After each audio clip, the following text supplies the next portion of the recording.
खुलुमबाय लोगोफोर, नोंथांमोनखौ फिन खनसेबाव आंनि चेनेलाव बरायग्रोनानै लाबाय। आसा खालामो नोंथांमोना भिडिअखौ जोबजासिम नायलांगोन आरो सोरबाफोर आंनि चेनेलाव गोदानै फैदोंब्ला बा दासिमबो जुदि आंनि चेनेलखौ साबस्क्राइब खालामाखैब्ला अन्नानै आंनि चेनेलखौ साबस्क्राइब खालामनानै हो, लोगोसे लाइक आरो शेयार खालामना होदो लोगोफोर। नोंथांमोननि न'खराव जुदि रेशन कार्ड दङबा लोगोफोर, नोंथांमोना रेशन कार्ड दङब्ला नैबे मासाव बा 2026 मायथाइयाव नोंथांमोना रेशन कार्डजों मा मोननो हागोन, लोगोसे दालि सिनि संख्रिजों लोगोसे नोंथांमोना 1000 मान्थलि नोंथांमोननो मोननो थांगासिनो दं दे लोगोफोर। नोंथांमोना 1000 मान्थलि नोंथांमोना फैसा मोननो थांगासिनो दं रेशन कार्डजों, दालि सिनिजों लोगोसे नोंथांमोना 1000 मान्थलि फैसा नोंथांमोना नैबे 2026 बोसोरनिफ्राय नोंथांमोना मोननो थांगासिनो दङ लोगोफोर। दा बेवहाय नोंथांमोना सोरबायदिया मोनथावथाव बेखौ आं नोंथांमोननो फोरमायहरगोन लोगोफोर। आरो नोंथांमोननि मान्थलि इनकामा बेसेबां जानो नांगोन, बे नोंथांमोननि जि 1000 फैसाखौ मान्थलि मोननो थाखाय नोंथांमोननि न'खराव रेशन कार्ड थाब्लाबो बेखौ आं नोंथांमोननो फोरमायहरनि।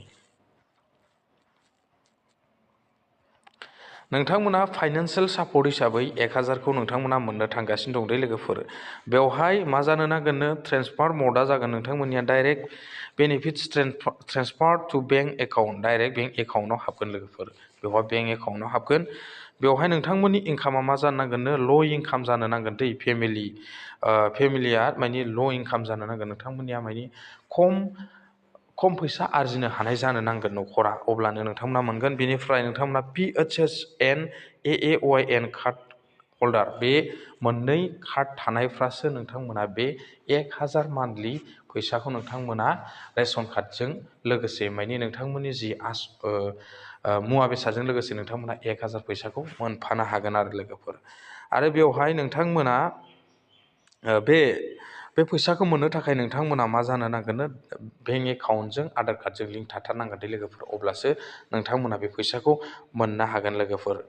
बेनिफ्राय नोंथांमोननि जि क्राइटेरिया, बे क्राइटेरियाखौ आं नोंथांमोननो फोरमायखाबाय। आरो बेजों लोगोसे नोंथांमोना जि बिनि 1000 एसिस्टेन्ट जि फैसा, बे फैसाखौ नोंथांमोना माने मोननो थांगासिनो दं आरो लोगोफोर। रेशन कार्डजों लोगोसे नोंथांमोना मोनफानो हागोन आरो लोगोफोर। बेवहाय जाय न'खराव रेशन कार्ड दं, सिनि संख्रि जि दालि, बेजों लोगोसे नोंथांमोना बे 1000 फैसाखौबो नैबे 2026निफ्राय बेखौ भारत सरकारा मोनसे थांखि लाबाय, नोंथांमोन 1000 करि फैसा सोनानै होसिगोन आरो। गंसे न'खराव जुदि गांसे रेशन कार्ड दङब्ला दे लोगोफोर, आं बेखिनिखौ नोंथांमोननो दिनै फोरमायहरबाय। दिनैनि आपडेटआ बेखिनियानोसै लोगोफोर। Thank you, bye bye. Next video लोगो मोनगोन।